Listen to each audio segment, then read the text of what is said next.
Hello, hello, everybody, hello. You are watching the next Dragon Age Vidcast. What's been happening? Well, this session, that's just been today, was kind of interesting because this is another fighting fantasy to age conversion from the Blacksand book. And there's going to be something else appearing on that pretty soon. I'll make the file available on part 2. I didn't manage to finish it with part 1, but we will also talk about some stuff that didn't happen within the module that you will be able to see that the very one that I'm saying I'll make available, some stuff that was unique to the party. Alright, so they started off still in Blacksand within Rivain, and they've just killed Zorton Throg. And it's like the day later sort of thing. They're recuperating, and they're walking around the city wondering what they are supposed to do next, and they decide to buy some magical items from a seller that's like selling on the black market there on Corner Street. It's kind of the Del Boy of the city. Yeah, this is actually genuinely good stuff.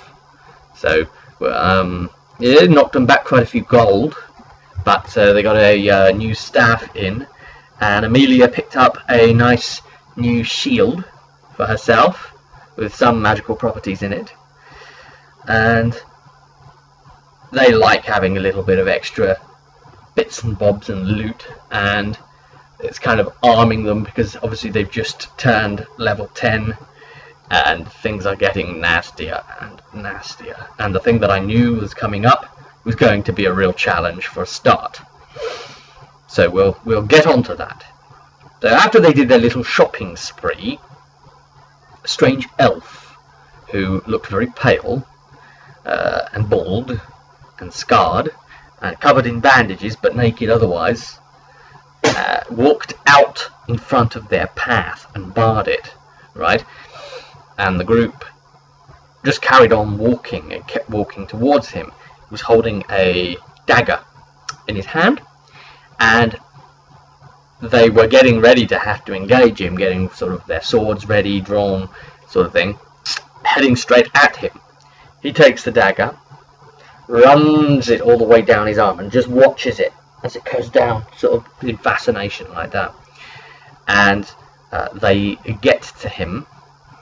As they do so, Karak hits him with a mind blast, and down he goes. He doesn't drop the knife. Someone runs forward, I think like Tanadol or something like that, and restrains him from cutting himself again, because he tries to at this point. Some of the blood is pooling out onto the ground. Karak suddenly quickly puts a heal spell on the guy to patch him on up. But of course, this isn't necessarily what the intention was. He's doing this in such a way that he knows what he's doing. He cuts himself a lot, and even though it looks like it's going to be bad, he won't die from this. He's a blood thrall, essentially. He's seriously like a thrall of a blood mage sort of thing. I guess one of Lord Uldric's ones. And remember, Lord Uldric is a serious, like Emperor Palpatine style blood mage who has taken up with Lady Baranti. Yeah, you with the picture here back in Denerim. And what's happened basically is Ban Nicola is trying to contact the group through this elf's blood as a communication device. This guy is, specially attuned through Uldric. So she's taking advantage of this means, and the problem is he's just been healed, so there's not quite a lot of blood on the floor, but the little bit that is starts signifying a reflection of somebody. It's Ban Nicola starting to appear in the blood, and then all of a sudden they're like, oh, look, it's Lady Baranti in the reflection. Oh, and she's saying something, and they're having to then do hearing tests just to try and get at the communication with the bit of blood, the pool of blood that had spilt out. It wasn't enough to be able to catch everything. Some of the conversation got lost, but they did well with their hearing tests and managed to hear. Basically, I will summarize for you. The news is that even though they have killed Zortan Throg, which is supposed to have fixed everything that was about to go wrong, they have future divined. They can't tell, what it is, but things have got worse from killing him, which is counter logic, really, if you think about it, because killing a sorcerer like that who was using Darkspawn and he's like a Tevinter mage freak, that can only normally be a good thing.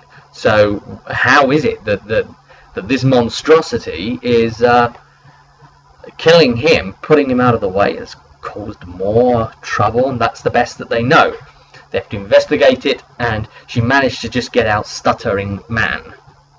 Something to do with their future, and the way they know to operate like this is that they need to follow a particular thread of fate, and the answer should hopefully be there. It's like a future divining thing, but they can't tell a lot about it, just the right direction to meet the answers. Whether they'd be able to stop it, well, that's another matter altogether. But there's a chance within the party doing Blacksand here that they will find out what went wrong. And some of you that have run the book probably already know what it is that went wrong. Right, okay then. So, what we then look at is they moved on, and there was a little bit later in the day, not a lot later, there was a commotion down the street, and there was a bunch of people taking the piss out of a guy who's stuttering, kind of a Woody Allen type, Meet Waldo. He's a merchant, and he's been asking the people if they can transport him to a little sleepy village some way from Blacksand called Mirham, and he can't even get it out because of his stutter, so they are laughing at him. And the Tanador basically walks in, rescues him by picking him up where he's so thin and light, puts him on his shoulder and walks him out, and they take him to the bar, and they suggest he buys them drinks, and he buys them drinks. He's a very nervous, scared individual, and he's very thankful for being saved from that situation, but he explains, look, I still need to find some bodyguards to go with me. It's not going to be a big job, it's not a long trip. I can only really offer, say, 4 sovereigns a head for this. So he needs to transport his material, his like silks and other stuff, to the village where he's going to meet a man called Brass, and they're going to conduct the deal. All pretty simple, but the group know they have to be here for other reasons anyway. So it seems like the right direction, they'll keep pushing in it. So they go along with this guy. They start realizing that his stammer is fairly bad, actually, and he's a very nervous kind as well. Sort of, there's a little passage in the book that I really like that says, horn-rimmed glasses haven't been invented yet, but once they are, you can be sure he'd have the first pair, kind of thing. Always very good. And yeah, from that we then just fast forward. Let's take you forward to Mirham, the village. So they meet Veldrick, I think his name is, the watch commander of Brass, the guy in charge of Brass's security, and some of Brass's men. There's a tent where the meeting's going to be happening in, that's just been pitched up on the green, sort of in the centre of the village.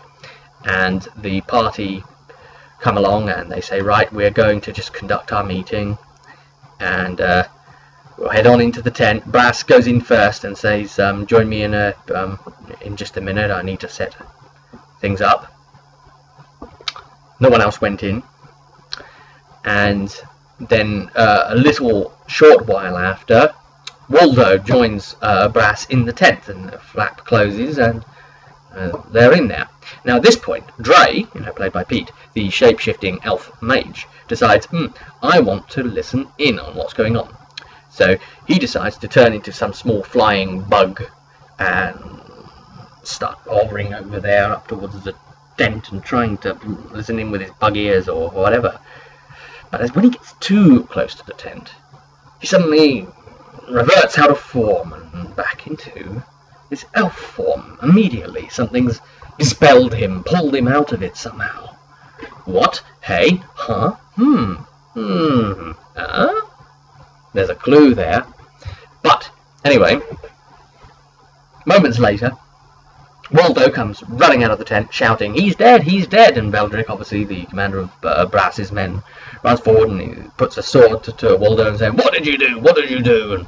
And saying, it must be you. What do you mean he's dead? How can he be dead? There's no one else in there, and you must have done it, and all these sort of things. And quickly the party get on top of it, and they say, right, let's get in and take a look around. So they go in, and what they find is a bedroll. They didn't look at the bedroll, and there are two chests, a small chest and a large chest. They didn't think to explore the small chest in the end. I think they were too tempted by the potential of the large chest hiding someone, perhaps. That's the one that everyone wants to go to, sort of thing. And it wasn't unlocked, and they opened it and found that it just had clothes in it, and that's it. Kind of disappointing. Talador picked it up anyway and emptied all the contents out across the ground, and it was grass that it was on, and they were doing tracking checks, checking for footprints, all that sort of thing. The ground wasn't disturbed, there was no unusual spore there, no prints whatsoever like that, nothing coming up like behind the chair. Brass was slumped over his desk, dead, face first down onto the desk, with his body sort of covering a few things, and his chair had fallen back behind him. So they were trying to make sense of what has happened. Blacktail didn't want to go in to the tent for some reason. Dre tried at this point turning into a Mabari and going outside. Everyone tried doing smelling perception tests to see if they could find anything off at this point, and no one could smell anything wrong with the place. Meanwhile, Dre is outside in his shape-shifted Mabari form, trying to communicate with Blacktail, dog to dog, but it's not working because Blacktail's just staring at him like Eddie from Frasier, and that's just it. Just staring back at him as if to say, "You're an idiot. You're an idiot." And so he eventually had to give up on that and was going to come back in. Anyway, the investigation did continue still at this point, and they were looking at the papers underneath Brass's body. And as Dre in his Mabari form came back in, he nudged one of the arms out of the way, pulled a paper on one of the envelopes out, sort of thing, and gave it to Karak. And Karak checked the seal, and it was still sealed with the wax seal on of Brass, and they could see signs of the wax seal, and the sealer was there, and the print mark was there, and he'd just been sort of using it, and there was some spilt seal, and there was some spilt seal on his clothes as well, on where he'd fallen onto the envelopes. The suggestion, basically, with it being on his clothes, where there was drips that were now dry, was that the wax was still wet when he died. And furthermore, his cause of death, they worked out, it was quite simple to work out. It was bruising all around the neck. And the first thing they were thinking about was, oh, okay, we've got a candle here as well. Candle, wax, sealing stuff. The route they were going down was, what if there is some sort of poison there in the wax, and he's died that way? Okay, it's not necessarily concurrent with the bruising around the neck, but what if it's a kind of poison that causes the bruising around the neck? Carrack asked me a specific question. He said, can I see just general bruising around, circular bruising? Or does it look like hands and fingers? Can I discern that? And he looked at it, and he was able to discern that it looked like very big hands indeed, much bigger than Waldo's. So, I mean, common sense told everyone present, you know, this can't be Waldo as the killer. He wouldn't be strong enough to take Brass down like this. He's a weak little skinny man. Brass is a big guy, and you know, he doesn't have hands that can do this. So what is going on? You know, suspicion's still back on that wax. The wax. And while Dre was in his Mabari form, then he did a perception smelling test, and in his dog form the target number was much lower, and he succeeded in smelling something like sulfur. So he knew that something off had occurred. So at that point they decided, we are probably going to need to light the candle, aren't we? And that's the trigger. That is the trigger. So they lit the candle. Tanador tried speaking at this point, and nothing was coming out. You know, it was just goldfish style. And then black smoke started rising up and coiling and turning into a humanoid form, and then it was this horrible, monstrous big shape with these big hands with claw things on. It was the Silent Death, and you can see that I've done a version of it which is in transit still. It was very important not to have the Silent Death have too much health, because the way I've done it is that every round he gains lots more strength, so he gets stronger and stronger, and he has like that strangle ability that he can do to players, and how you wished it. You could call that a remains in play, and trying to do a strength might to get it off perhaps.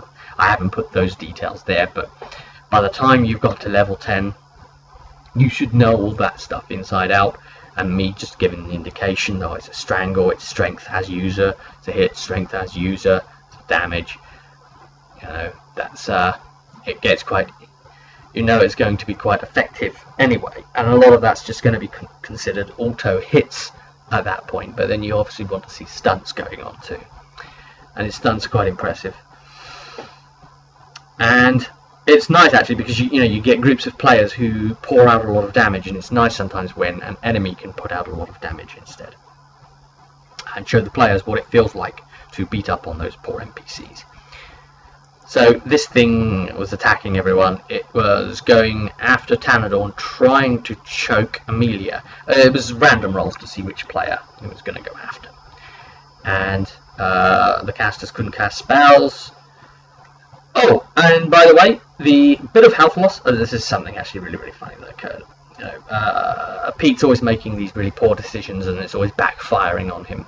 And before all of this happened, he tried using his life drain on a small little bird, like a little sparrow. And yeah, he'd lost a tiny bit of health, and he wanted to get it back, sort of thing.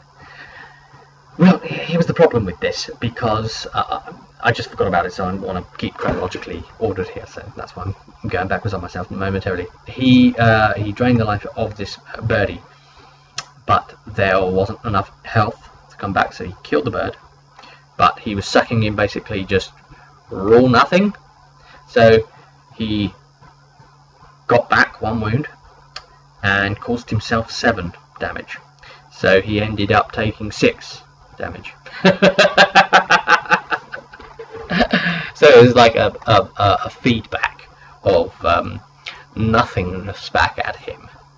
So he was just yeah, that was funny. He's always setting himself up for bad things to happen to him. No wonder his characters keep dying, to be honest with you.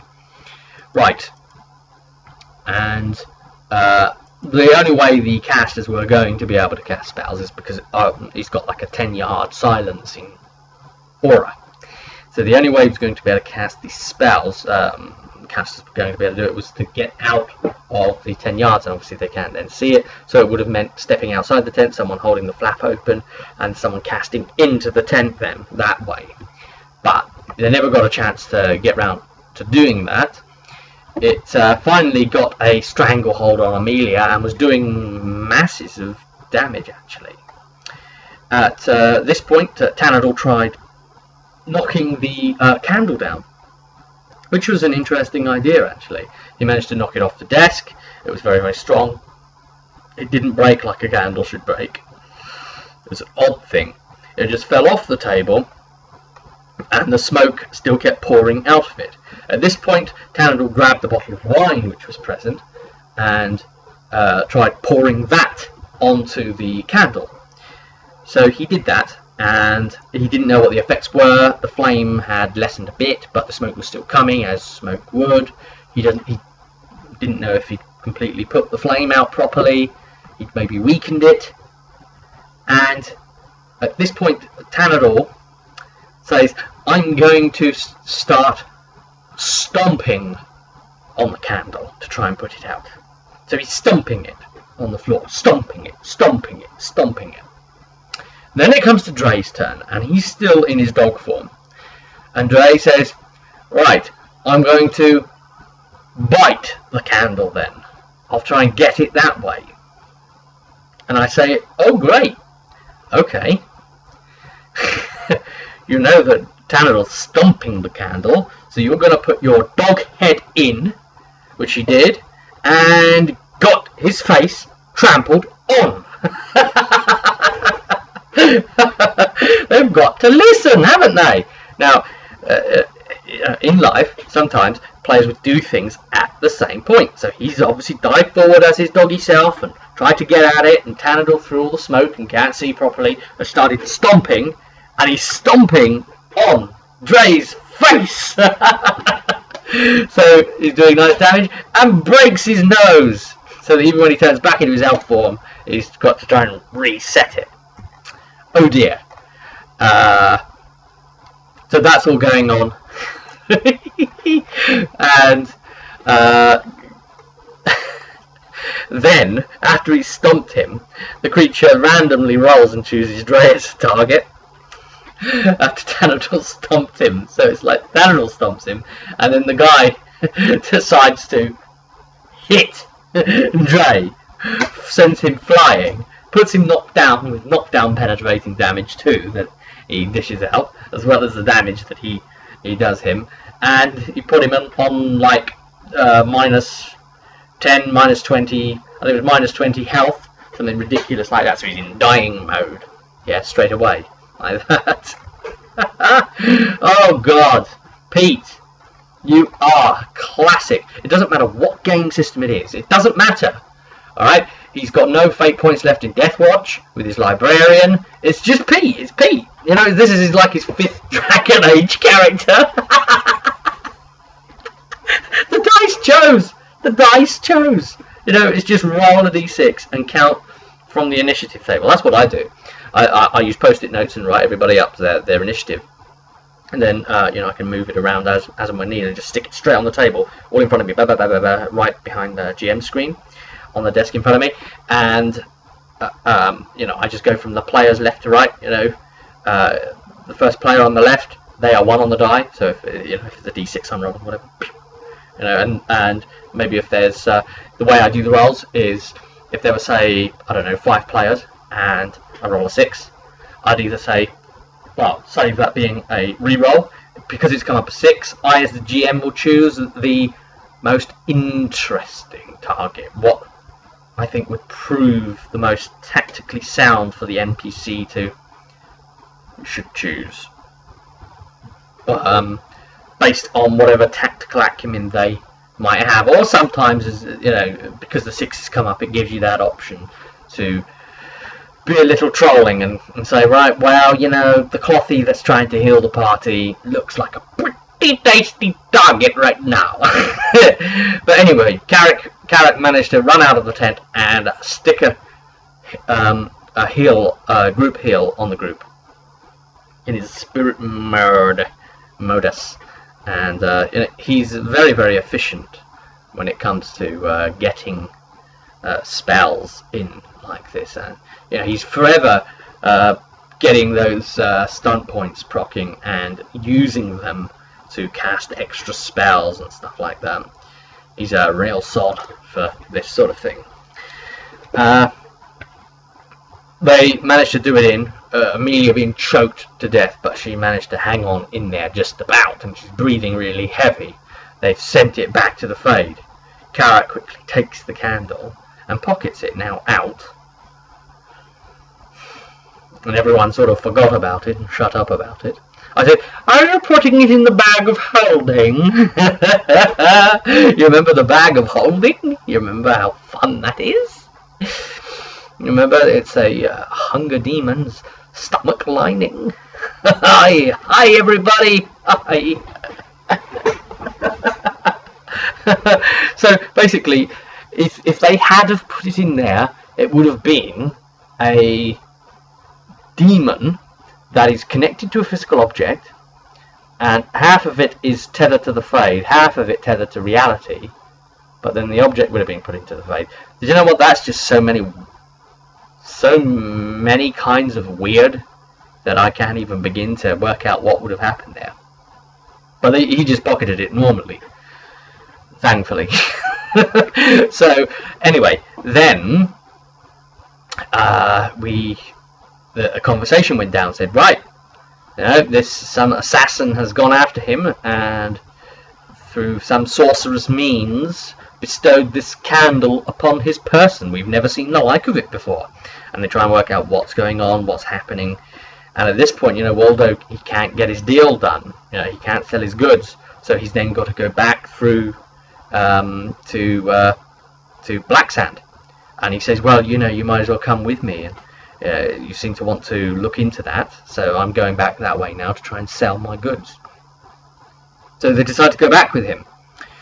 And Dre obviously was healed by that group heal too, so and he, because he died effectively, gone 0 health, he had to use the 6 injury kits to heal himself, the dealy do here. And he that's just another one, he's going to be a massive scars, all of his characters in the end. Kind of like the player in real life is very damage and accident prone. It's strange that, isn't it, how it can actually translate through even the roleplay characters. Right, so they get back to the city and the 2 guards are on the gate, not letting them in. Waldo has a conversation with them and pays his bribe, his toll, whatever you want to call it, his sweetener, his incentivizer to be able to get through the gates back into the city. The players start really making a thing of it. They don't want to pay 2 gold a head. And because they're starting to kick up about it, Sinkbottom and Foulbreath decide, 2 really ugly humans, here in this case, that they've been turned into, they decide, you are going to have to pay 3 gold now each. Yeah, get on with that. Thank you. And the group are saying, no, screw you. Screw you. Not having it, not having it. They're on a real power trip. They know and think and know they are powerful. And they don't let anybody tell them what to do. They don't let anybody rule it over them. But that can cause trouble when it's something like City Guard. It's classic, isn't it? It's the City Watch. If your players undertake a fight in a city like that against the City Watch, there's going to be trouble. They're going to be pouring in from everywhere. So, it's at this point that I had to inform them what they have seen of the City Guard's behaviour up to this point, so that they would have a good idea of what their characters would have witnessed up to this point. That City Guard always back each other up. They've seen beatings, they've seen really inappropriate, lawless behaviours from the guards, that they just pretty much do what they want when they want, and they all stand by each other. They come in large numbers, they're always within shouting distance of one another, or like to be able to blow a whistle. and the captain of the guard has a terrible reputation as a big monstrous guy. So yeah, it wouldn't go well for them, and they decided, as a word to the wise, to not set that off and start that up. And, you know, had they engaged and pissed the city guard off and got into this huge big fight, it would have probably been almost unlimited numbers to an extent, and it would have been like it would have turned into like a siege, you know, like the siege of Redhold, except they'd have been fighting at a gate just because they don't want to pay the toll. And, you know, there's little notes in the books there, in the Fighting Fantasy books, saying, you know, if your players are silly enough to do this, you know, then they deserve to get their asses kicked. That's my group! That's them! And they would have had to try and find some way to escape, and the book does facilitate those things as well. Not every single eventuality has been turned into stats within my conversion to age. I've taken like a whole lot of things that I wanted to use and that I could be bothered to use. So obviously, like the Silent Death, I statted up, and some other stuff still to come. I did Sting Bottom and Foul Breath, but I didn't do the Captain of the Guards because it was very circumstantial, and you'd be able to basically create an elite version off of one of the two that I've already created. So you can just soup it up that way using the elite or like whatever scaling up rules within the books. So they decided, well, you know, we're not going to pay. That's just it. And Waldo at this point paid for at least one of the team to get through. Because you know he's just nervous, and he completely that was his money gone at that point. So Karak went through the gate normally and said, "That's fine. I'll go through with you, and the rest of you start walking around the outside."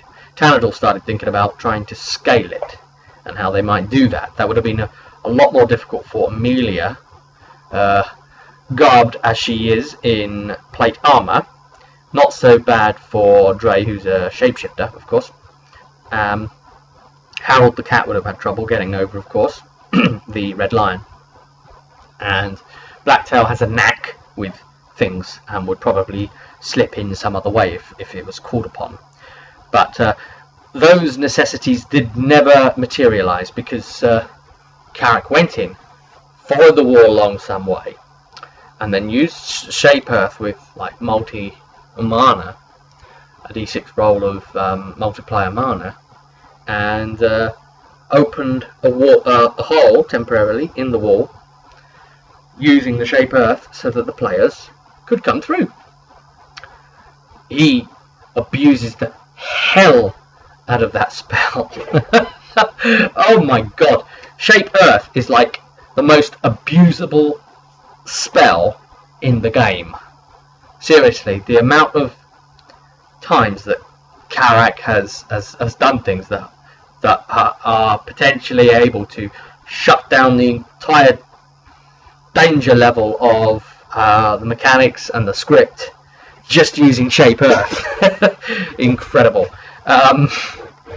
I tend to be a GM that likes to let things flow, you know, whatever the players want to do, and let them get into trouble. And you know, if they come up with something, give them that boost, let them have their way. But it isn't necessarily the quick way, isn't always best. But here, you know, it seemed to come off okay. Tanador was very annoyed though at these guards, and he's very much feels I'm going to go back and find them. I'm going to find where they live. And the group decide, right, we're going to make our way to the Dragon's Tooth Inn. And they speak to Gregor the barman. They manage to find Halim Thrumbar. They find out some information, and they pay Thrumbar off a bit of money. And they say to Gregor and Thrumbar, you know, find out where this Stink Bottom and Foul Breath live. I'll find out by tonight, basically. And they said, well, all right, come back tonight, and I'll give you the information. So Tanador will be coming back in all likelihood, with his team, and they'll hunt them down and say, "Oi, not so big now, are you?" That's probably going to be happening. So we'll see how that turns out. They just can't let it go, can they? That knock to the pride. You know, they've got such a big ego now as a warrior hero team. What about your guys? Do they have big egos like that, or do they still feel like the little guys? They're only level 10 out of 20 levels, but of course there are still, you know, they're also fighting things adequate to their level somewhat.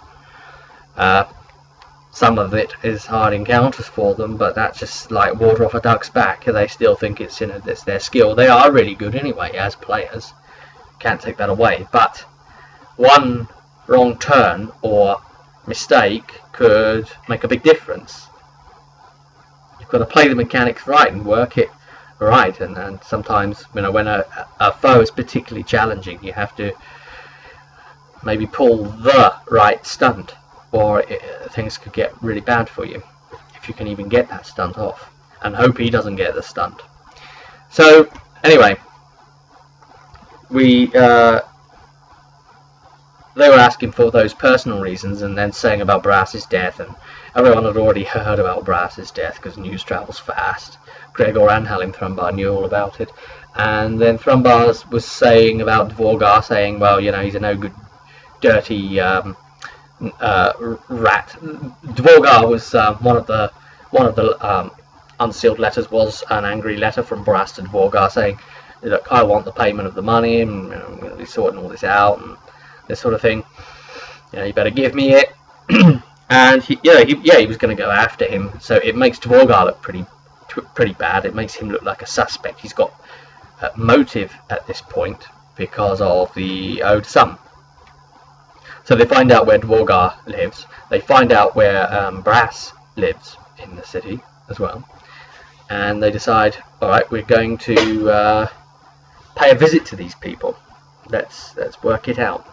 So they go and visit the Brass family, and the housekeeper tells them, I'm sorry, but you'll have to come back in an hour. They are dealing with some business right now, the post-morning process. Just come back in an hour. And so the players were going to have to kill some time. They didn't trust this come back in an hour situation, so Dre decided to remain posted outside still and keep a watch on the place. And Pete's so funny. He was really tired anyway, IRL, and he was having a little snooze at that point where he managed to split from the party. I mean the player in real life. So you know, all drugged up on his painkillers and the things that he's on. Do you have a Pete in your group? Do you have a?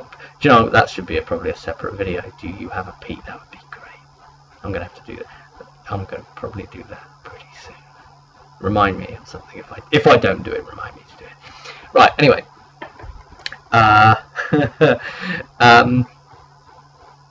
So they decided to burn a bit of time. They went across to Dvorgar's house, talked their way in past his tough heavies with a bit of intimidation and fooling their dumb minds, and worked their way in and spoke to Dvorgar. They tried fooling him, saying, look, we are people that you could hire. We're a lot better than your toughies. And he said, well, yes, as soon as I need the help, I'll hire you. And they left again, but managed to stealth away and sneak around his house and look at some of his paperwork in the house. The paperwork really, it didn't incriminate him in any way, and there was just like a lot of owed debtors, letters piled up. Nothing that would suggest that he's a bad guy in that sense. And the owed sum really wasn't that much money to kill over necessarily. So, I mean, the cost of trying to hire that candle would be more than the owed sum, for example, yeah? So, then, they decide to just leave Dvorgar. They think it's a dead lead. essentially. They've also heard that stuff's going on with the Thieves Guild. The Kabasi brothers look to be making a move to take over. But they later also get tipped off that the Kabasi brothers owned stock that was in Waldo's wagon that was going to be part of the trade to Brass. So, you know, what would their motive be as the Thieves Guild for taking him out? But they definitely, you know, make a mental note. Thieves Guild, we'll have to check that out. And the name Rannick comes up as the current leader of the Thieves Guild. Yes, we'll definitely have to check that out, sort of thing. And they're walking around the city, and they get this feeling that they're being watched. And all the different people, blind beggars seem to be staring right at them. Children seem to be watching them intently, and women, just as they're about to open their top window and chuck their slop bucket out, stare, give the adventurers a good long stare, and then throw it down. So on. Carrack decides to go up to a group of some of the children that had been staring at him, and decides to perform some magic tricks. And the children are quite impressed by that, at least. And then he says to them, "Look, why were you staring before?" And he said, "Oh, you know, you're different kind of guys." And he managed to say, "Maybe you could, you know, tell me the real reason." He was saying to this little boy, you know, if I gave you, 10 shiny coins. So he takes out 10 silver, and the little boy instantly, like, greed takes over, and he's like, "Yeah, okay, let's go over to the alley." So he goes over to the alley to speak to Carrack and the group, and tells them, "Okay, yeah, sure, I'm helping to keep a watch on you here," and said, "Why? Who's following us? We've got the feeling that we're being followed." And he says, "Yeah, that is that other little boy is following you, Mickle, and he will continue to follow you. That's that's all that's happening at the moment. It's just eyes on you." And Carrack gives him another 10 silver to go back out and find Mickle and lure him into the alley. So he does it. Mickle comes in and skids to a halt when he sees the party that he'd just been following. Looks up at them and he's like, "Oh, cool, blimey, mate!"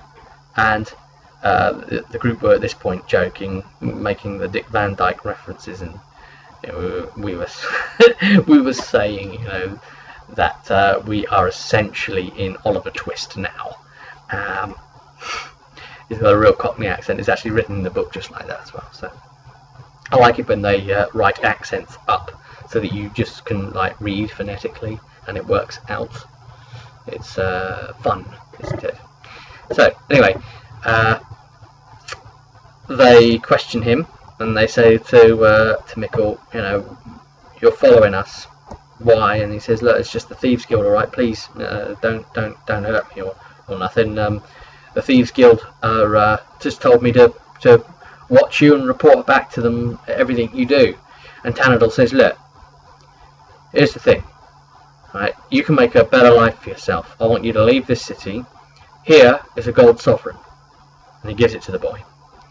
Mickle takes it greedily and says, "Look, leave the city, and if I ever see you again here, then I will be taking my sovereign back." And he can be a very scary, intimidating guy. So Mickle ran off and stopped following the group at that point. So maybe they've saved him. Who knows? Maybe that will go some way towards helping him on his karma meter. They're already pretty screwed, so yes, let's see. I'm keeping positive and negative karma changes essentially, just so that I can see where they are at, and then I can decide if there's something situational that comes along that ever needs to draw from that, then I have it there to go from. Okay, then they went back to Brass's house, and this time they were let in. They said, "Oh, could you just speak to Claudine and Larissa for a moment? Brass's son is just taking care of some death taxes paperwork, and he'll be along shortly." So Carrack and Carax kind of leads the investigation. That's his way, and starts asking the questions to Claudine, and she's very, very helpful, very open. The group at this point don't think Dvorgar's involved. It seems too easy. He doesn't have enough motive, and Claudine, the widow, doesn't think that Dvorgar has done it either. If anything, she suspects the Thieves Guild, that he should be looking around at the noose. She asks if her daughter Larissa can be excused because she's tearing up and all this sort of thing, and they let her go. They give her the excuse to go, and the group are instantly thinking, I think she's in league on this, like they would, because she left, she did something unusual, she made herself stand out in some way. And instantly, you know, player suspicion works like that, doesn't it? So then very, very shortly after, the son, the new man of the house, comes in, and he says, I'm sorry, I was actually listening in on the conversation. I wanted to see, you know, what kind of men you were, how you would treat two grieving women before I dealt with you. I wanted to see, you know, if you were on the level as people, and you know, I'm pleased to see that you are.